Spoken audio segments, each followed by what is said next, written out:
Sie kämpfen für das Weltklima, eine Spezialeinheit der brasilianischen Umweltbehörde auf der Jagd nach illegalen Holzfällern. Mit mehr Hilfe könnten wir mehr machen. Jetzt gewinnen wir nur Zeit. Der größte Wald der Welt, er ist in Gefahr, auch durch Brandrodung. Der Raubbau in Amazonien bedroht auch Indianerschutzgebiete. Doch die Ureinwohner wehren sich. Wir werden zu den Holzfällern hingehen, auf sie warten und sie töten. Wir werden nicht reden, sondern schießen. Der Handel mit illegal geschlagenem Tropenholz, eine mafiöse Struktur und Teil eines globalen Milliardengeschäfts. An diesem Ort wird kein Sägewerk mehr funktionieren. Im Kampf um den Wald ist fast jedes Mittel recht.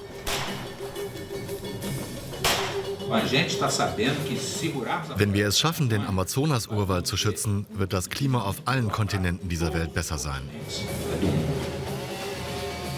Der Schaden, den nur eine Motorsäge anrichten kann, ist riesig. Sie werden uns hören. Und wenn Sie uns hören, wissen Sie, dass wir den beiden hier erwischt haben. Noch ist Amazonien der größte Wald der Welt. Doch das tropische Paradies zwischen Anden und Atlantik ist bedroht. 20% sind bereits unwiederbringlich zerstört. Besonders an seinem östlichen Rand. Nur noch in Naturreservaten und Indianerschutzgebieten steht hier der Regenwald. GEF, Grupo Especializado de Fiscalização, zu Deutsch Spezialisierte Kontrollgruppe, heißt die Spezialeinheit der brasilianischen Umweltbehörde IBAMA, die diesen Raubbau stoppen soll. Schwer bewaffnet ziehen die Umweltschützer in den Kampf. Männer wie Maurizio Brichter. 5 Jahre hat der Biologe am Alfred-Wegener-Institut in Bremerhaven zu Algen geforscht. Philippe Finger hat einen Magister in Forstwirtschaft gemacht, bevor er zum IBAMA kam. Das Gesicht dieses Mannes dürfen wir nicht zeigen. Mehrfach wurde er schon von der Holzmafia mit dem Tode bedroht. Das Einsatzgebiet der Spezialeinheit ist heute das Indianerschutzgebiet Caru im brasilianischen Bundesstaat Maranhão. Auf Satellitenbildern wurden auffällige Veränderungen im Wald registriert. Tatsächlich entdeckt das SEK aus der Luft eine illegale Straße, einen Bagger und wohl eine Art Lager. Ein paar Kilometer weiter kann der Hubschrauber die Einheit und unser Team auf einer Lichtung mitten im Urwald absetzen. Zuerst wird der Landeplatz gesichert. Der Hubschrauber bleibt nur wenige Augenblicke. Ab jetzt sind wir auf uns alleine gestellt. Wir bleiben hier eine Weile, wir warten noch auf den anderen Teil der Gruppe. Wir wissen noch nicht, wie lange wir laufen müssen. Vielleicht sind es 4 Stunden. Und falls es mehr als 4 Stunden sind ungefähr, dann übernachten wir hier und warten, dass die anderen noch rauskommen. Ja, die denken, dass noch mehr hier sind. Seht, hier ist ein Bagger für den Holztransport gefahren. Der Bagger hat auch die Straße ausgebessert. Ich glaube, sie versuchen hier eine neue Abholzfront zu eröffnen. Das sind frische Spuren. Wie alt sind die Spuren denn? Von heute. Von heute? Ja, von heute.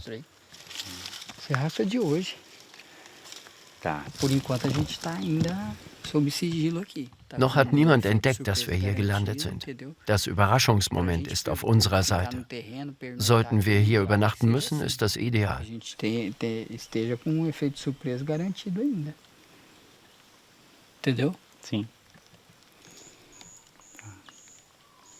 Dann warten wir jetzt noch eine halbe Stunde. Alles klar?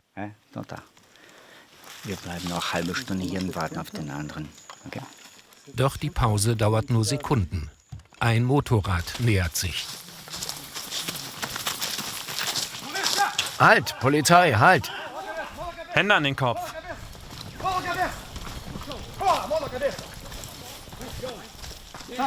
Runter vom Motorrad. Setzt euch hin. Kommt da noch jemand hinter euch her? Nein, wir waren nur jagen. Und ich versuche, eine Kuh einzufangen. Ich bin Viehhirte und suche einen Bullen. Zieht eure Hemden hoch. Ich bin doch nur hinter dem Bullen her.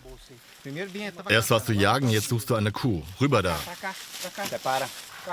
Die nächste bekannte Viehweide ist von hier mehr als 30 Kilometer Luftlinie entfernt.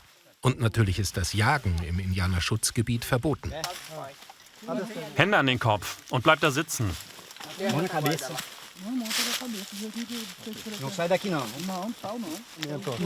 Du arbeitest mit der Motorsäge. Hier ist dein Werkzeug. Nein, ich habe damit nichts zu tun. Du bist auf dem Weg zu eurem Camp. Du hast Pfeilen für die Motorsäge dabei. Warum solltest du die dabei haben? Natürlich, um die Säge zu schärfen. Was sollte man sonst damit anfangen? Der Verdacht, die beiden Männer gehören zu dem Holzfällercamp, das die GEF aus dem Hubschrauber gesichtet hat.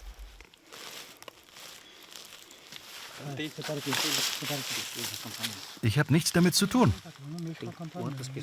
Wie viele Männer sind im Camp? Ich weiß nichts von einem Camp. Wie viele Personen sind im Camp?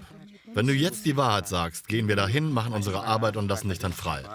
Wenn du nicht kooperierst, bist du festgenommen. Dann müsst ihr mich festnehmen. Ich weiß nichts von einem Camp. Dann bist du festgenommen. Ich sage die Wahrheit. Ich bin ein Familienvater. Ich arbeite. Ich muss nicht lügen.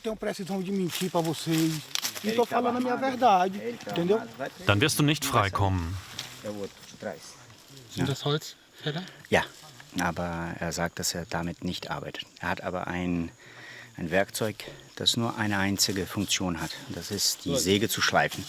Ja, das bedeutet, er macht es. Tá comigo. Geplant werden die Einsätze in der Zentrale der Umweltbehörde IBAMA in der Hauptstadt Brasilia. Direktor Luciano Evaristo hat die Spezialeinheit im vergangenen Jahr aufgestellt und die harte Gangart vorgegeben. Wir als IBAMA operieren im Grenzbereich des gesetzlich Erlaubten. Wir zerstören die Gerätschaften, die beim Abholzen des brasilianischen Amazonaswaldes eingesetzt werden. Vor allem innerhalb von Indianerschutzgebieten und Naturreservaten. Wir weichen da keinen Zentimeter. Und sie reagieren mit Schüssen. Evaristo selbst nimmt immer wieder an den Operationen teil. Es geht um den Schutz des Klimas und der Natur, aber auch um Ureinwohner und den globalen Holzhandel.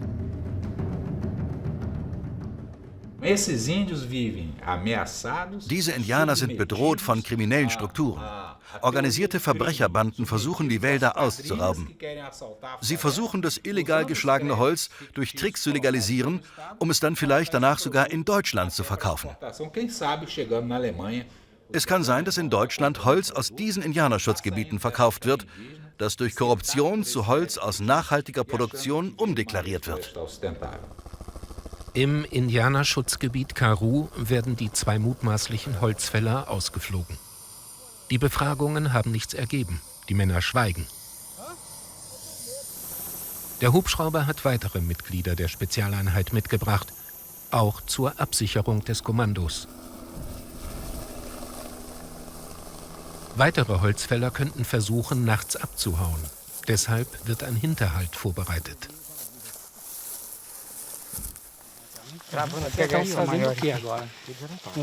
Wir werden jetzt eine Barriere, ein Hindernis aufbauen, damit Fahrzeuge, die hier eventuell durch wollen, anhalten müssen. Ob sie noch leer sind oder schon mit Holz beladen. Das macht den Zugriff einfacher.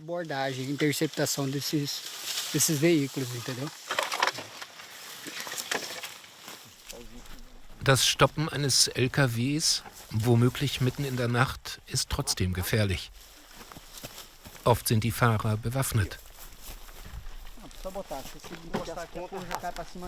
Das Einsatzgebiet von Givanildo Lima ist eigentlich an der Küste, 2000 Kilometer entfernt. Doch 4 bis 5 Monate im Jahr nimmt er an den Einsätzen des GEF teil.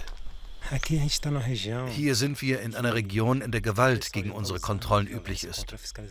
Wenn Sie also wissen, dass wir in der Gegend sind, bereiten Sie sich darauf vor, uns anzugreifen. Das macht solche Aktionen so gefährlich. Wenn Sie wissen, dass wir kommen, bereiten Sie Hinterhalte vor. Das ist die Gefahr der Kontrollen hier. Deshalb brauchen wir das Überraschungsmoment immer auf unserer Seite. Sie dürfen nicht wissen, wo wir sind, damit wir immer Überraschungsangriffe starten können, bevor sie uns angreifen. Die Stimmung angespannt. Ich dachte, ich hätte ein Motorrad gehört. Stündlich werden ab jetzt die Wachen an der Sperre abgelöst. Die arbeiten eigentlich nur nachts. Das wird tags abgeholzt und die Lastwagen werden beladen und nur nachts arbeiten sie hier, wegen unserer Arbeit. Am Wegesrand bauen die Einheit und wir ein Hängemattenlager auf. Jede Bewegung, jeder Laut lässt einen aufschrecken. Man kann sich nicht erholen oder ausruhen. Sonst kann man auch nicht so schnell reagieren. Die Nacht ist die gefährlichste Zeit im Dschungel. Die Mitglieder des SEK werden nur in Schichten schlafen. Vorher wird ein Einsatzplan für ein sich eventuell näherndes Fahrzeug besprochen. Dann wird nicht mehr geredet. Die Taschenlampen nur noch im Notfall angemacht. Und tatsächlich, kurz vor 10 ist ein nahender LKW zu hören. Dann der Zugriff. Mach den Motor aus.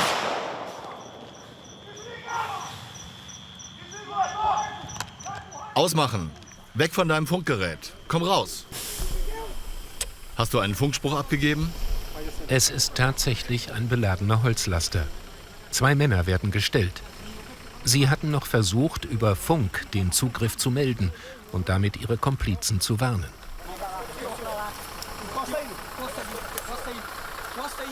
Stell dich dahin. Hände an den Laster.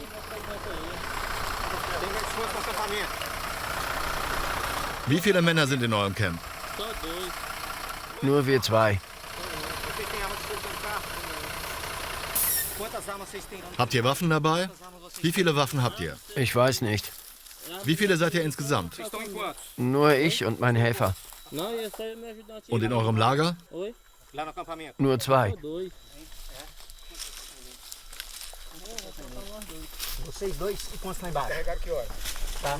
Wie viele sind noch unten? Da sind 3. Also 3. Bewaffnet? Nein, Auf dem Laster frisch geschlagenes, wertvolles Tropenholz.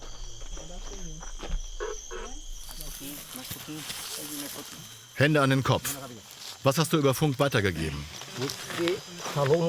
ich habe nichts gesagt. Das war er. Was hat er gesagt? Wo wir gerade sind, dass wir hochfahren. Sag die Wahrheit. Sag die Wahrheit. Er hat auch gesagt, wir sind aufgeflogen. Mist. Er hat durchgesagt, dass sie aufgeflogen sind.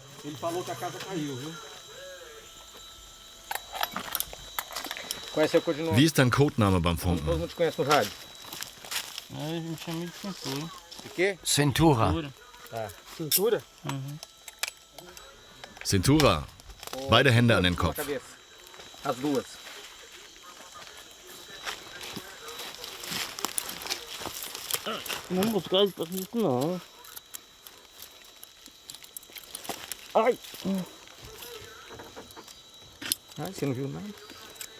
Ich mach das, weil du ihnen gesagt hast, dass ihr aufgeflogen seid. Wahrscheinlich hat er nicht die Zeit gehabt, um zu sagen, wo genau wir sind. Dann wird der Weg freigemacht und der LKW in der Nähe des Hängemattenlagers geparkt. Die beiden Festgenommenen sollen Informationen liefern und werden getrennt befragt. Willst du freikommen? Willst du nach Hause? Ja, Willst du ins Gefängnis? nein. Dann musst du mit uns zusammenarbeiten. Ich will jetzt gar nicht deinen Namen wissen. Aber wer will uns hier angreifen? Ich habe keine Ahnung. Sonst würde ich es sagen. Du willst uns nicht helfen. So werde ich nicht glücklich. Und ich will heute glücklich sein. Ich habe hier gerade erst mit dieser Arbeit angefangen. Bei Holzfällern und Drogendealern ist es immer gleich. Sie machen es entweder zum ersten oder zum letzten Mal. Du weißt, dass du dich in einem Schutzgebiet befindest? Ja. Die einzigen, die hier irgendetwas nutzen dürfen, sind die Indianer. Du hast hier mehrere Straftaten begangen. Eine davon ist Diebstahl.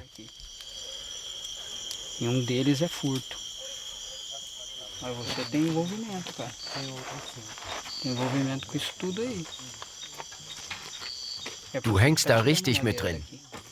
Du transportierst das Holz. Ihr fällt hier drin die Bäume und du schaffst sie raus.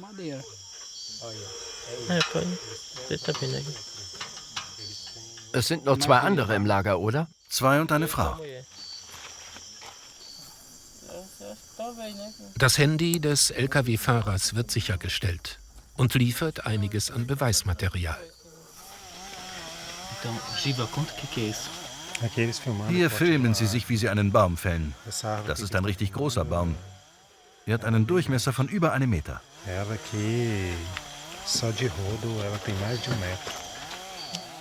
Auf dem Handyvideo zu sehen die übliche Abholzmethode. Mit nur einer Motorsäge wird der Urwaldriese bearbeitet. Einer der Männer auf dem Film, einer der vorher verhafteten Motorradfahrer. Geht weiter zurück. Und auch der LKW und das Motorrad müssen weiter weg. Wenig später fällt der hunderte Jahre alte Baum.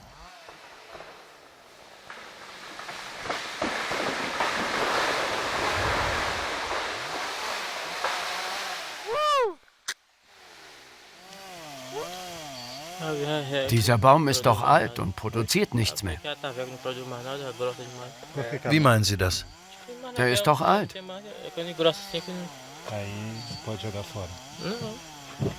Und deshalb darf man ihn umsägen? Ein solcher Baum ist doch kein menschliches Wesen. Und Sie glauben, er hat kein Recht, stehen zu bleiben? Nein, warum? Aber er produziert doch Sauerstoff, Früchte und Samen. Kann sein.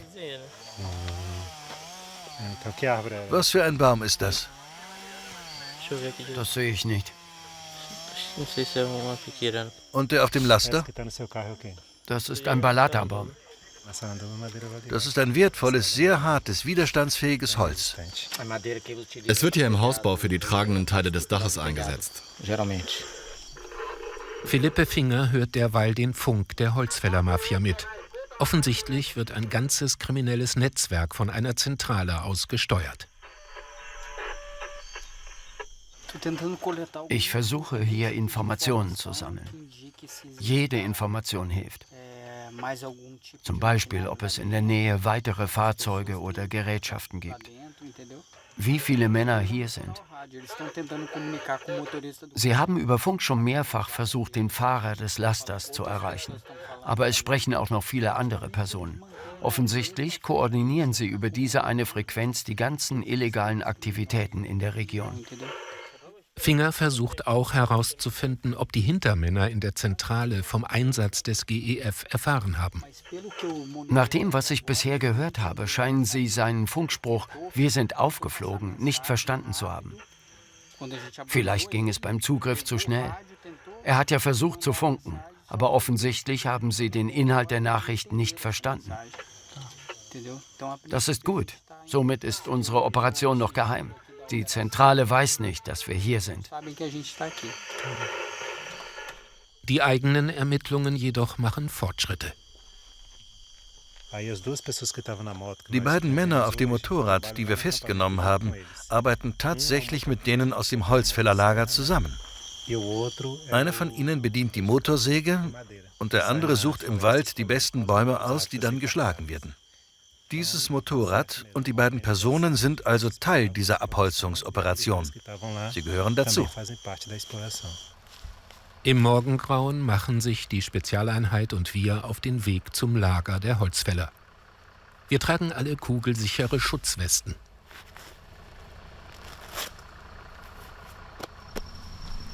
Die beiden Festgenommenen werden für den Einsatz gebraucht. Als ortskundige Führer und als Lkw-Fahrer. Sie werden jetzt den Laster umparken. Wir werden die Stämme hier abladen und dann gemeinsam zum Holzfällerlager fahren. Ich werde mit Ihnen im Führerhaus sitzen und das überwachen. Ich hoffe, das klappt. Wurden Sie bisher gut behandelt? Haben wir Sie misshandelt? Nein, Konnten Sie Wasser trinken, wann Sie wollten? konnte ich, ja. Gut, dann geht's jetzt los. Wir werden Sie weiter wie jeden anderen Staatsbürger behandeln.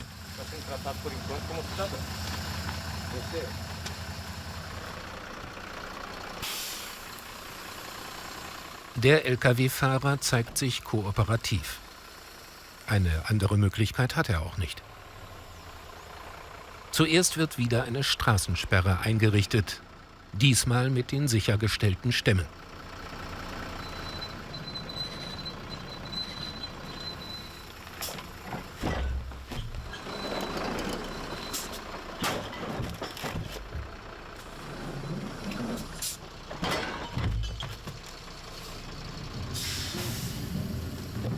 Dann geht es los in Richtung des vermuteten Lagers der Holzfällerbande. Vermutlich wissen die Komplizen im Lager bereits, dass irgendetwas nicht stimmt und haben sich entschieden, zu kämpfen oder zu fliehen. Sie werden uns hören. Und wenn Sie uns hören, wissen Sie, dass wir den beiden hier erwischt haben. Und dann? Dann müssen wir abwarten, dass die 3 Leute rauskommen. Eine halbe Stunde später scheint das Ziel erreicht.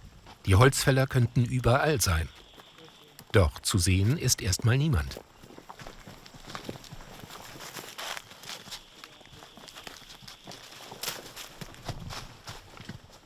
Neben dem Weg wird ein verlassenes Lager entdeckt. Fast lautlos durchsucht das Sondereinsatzkommando das Gelände.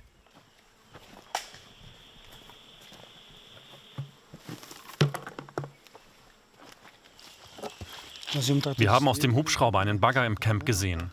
Das war nicht hier. Der Bagger ist weg, aber das Camp war hier.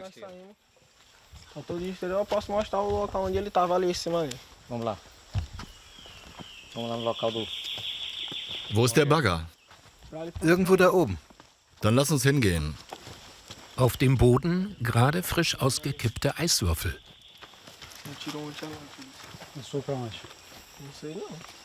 Wo sind die hin? Keine Ahnung. Wo sind die Wasservorräte? Die sind da oben, aber vielleicht haben sie die mitgenommen. Schau, hier liegt noch Eis rum.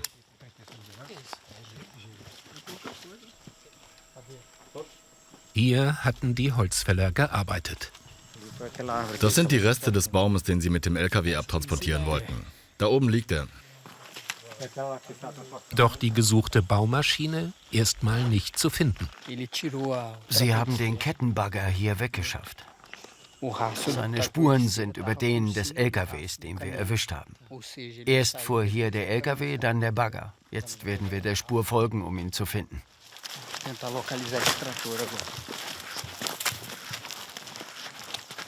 Die Holzfäller müssen noch ganz in der Nähe sein. Deshalb geht es für Ramos und Finger jetzt auch um Eigensicherung.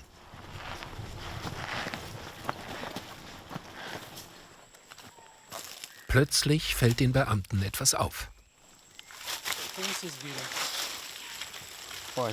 Das ist ein Anzeichen, dass der Kettenbagger hier drüber gefahren ist. Die geknickten Stellen sind grün. Und man kann sogar die Spuren der Kette erkennen. Da vorne am Weg waren die Spuren kaum zu sehen. Aber hier werden die Anzeichen deutlicher, dass etwas durchgefahren ist. Vermutlich mitten in der Nacht haben die Abholzer das Kettenfahrzeug tief im Wald versteckt. Aber wohl nicht gut genug.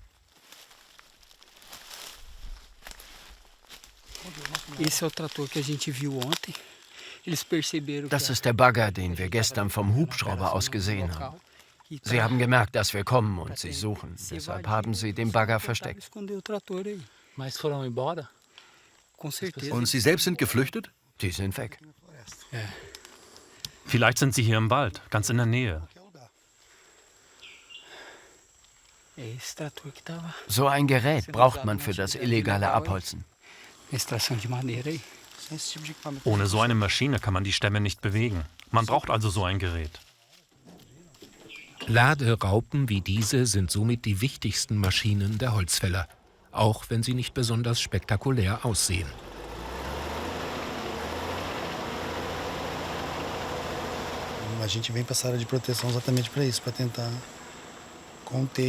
Ich bin genau deshalb in den Umweltschutz gegangen, um diese unkontrollierte Zerstörung und Ausbeutung Amazoniens zu stoppen. Das ist unsere Motivation. Die Tiere zu hören, sie im Urwald zu sehen, das ist eine große Befriedigung. Im Wald werden auch versteckte Hängematten und Kleidung der Holzfäller gefunden und finden sofort Verwendung. Genau wie der Diesel der mehrere 10.000 $ teuren Laderaupe. Achtung, Feuer. Es geht los. Das wertvollste Werkzeug der Holzfäller. Es wird an Ort und Stelle für immer unbrauchbar gemacht.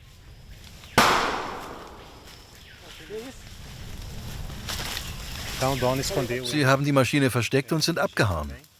Würden wir jetzt einfach gehen, würden Sie den Bagger nehmen und weitermachen. Da wir ihn nicht mitnehmen können, zerstören wir ihn. Das Gesetz lässt dies zu.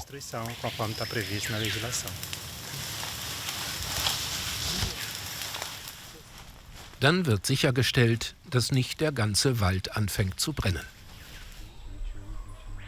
Auch im Camp selber geht die Spurensuche weiter.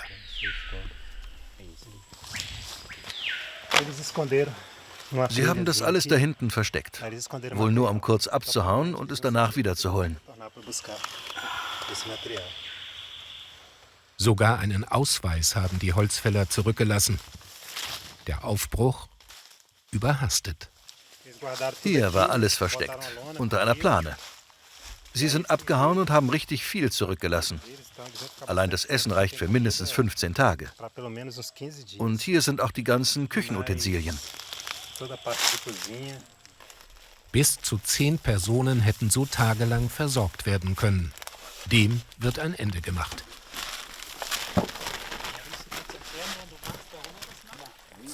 Und haben die dann normalerweise jemand dabei, der sich versorgt, oder wie wird das gemacht? Ja, normalerweise haben sie eine Köchin dabei. Bei anderen Einsätzen, wenn wir mit dem Auto unterwegs sind und so viel Lebensmittel finden, dann nehmen wir sie natürlich mit und spenden das Essen den Schulen. Da wir hier jedoch mit dem Hubschrauber unterwegs sind, können wir nichts mitnehmen und vernichten alles. Die verschwundenen Bewohner des Camps können auch nach stundenlanger Suche nicht gefunden werden. Zeit zum Aufbruch. Der Hubschrauber wird angefordert, die Festgenommenen ausgeflogen. An der selbstgebauten Straßensperre kommt dann auch noch das sichergestellte Motorrad unter die Räder.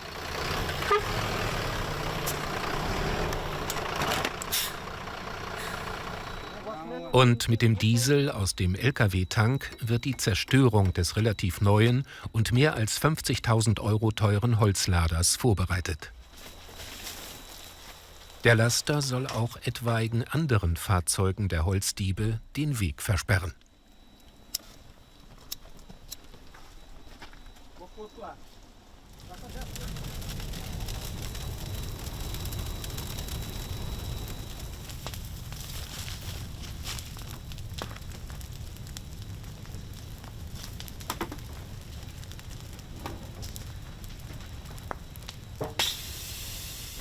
Missão cumprida. Dieser Auftrag ist erledigt. Wir haben die illegale Aktivität festgestellt, die Werkzeuge zerstört, das Umweltverbrechen gestoppt und Beteiligte festgenommen. E os envolvidos presos.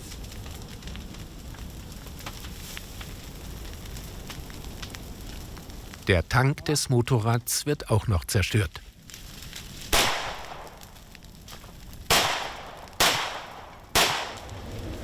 Der Schaden des Einsatzes für die Holzmafia bis zu 100.000 €.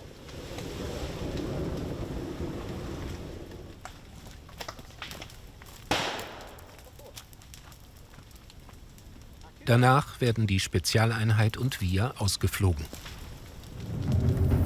Vom Hubschrauber aus wird kontrolliert, ob sich das Feuer nicht ausgebreitet hat. Was bleibt, ist eine qualmende Straßensperre.